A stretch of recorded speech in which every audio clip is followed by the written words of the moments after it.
दोनों ही हड़बड़ाकर उठने लगे। दुशासन का पुत्र जड़ा पहले उठ खड़ा हुआ। अभिमन्यु अभी उठ ही रहा था कि दुशासन के पुत्र ने उसके सिर पर जोर से गदा प्रहार किया। यूं भी अभिमन्यु अब कईयों से अकेला लड़ते हुए घायल हो चुका था और थक कर चूर हो रहा था।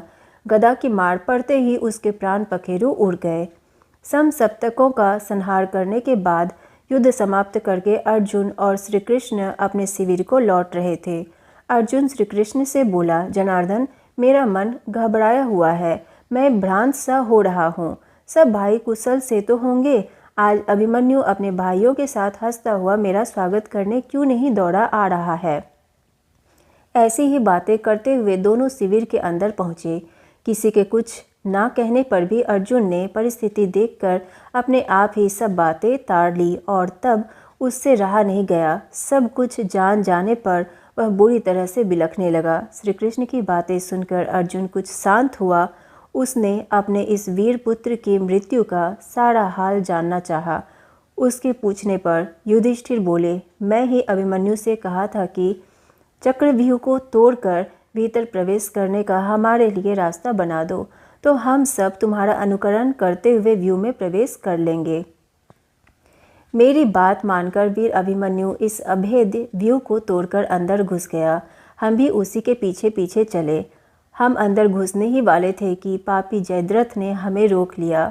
उसने बड़ी चतुरता से टूटे हुए व्यूह को फिर से ठीक कर दिया। हमारे लाख प्रयत्न करने पर भी जयद्रथ ने हमें प्रवेश करने नहीं दिया। इसके बाद हम तो बाहर रहे और अंदर कई महारथियों ने एक साथ मिलकर उस अकेले बालक को घेर लिया और मार डाला।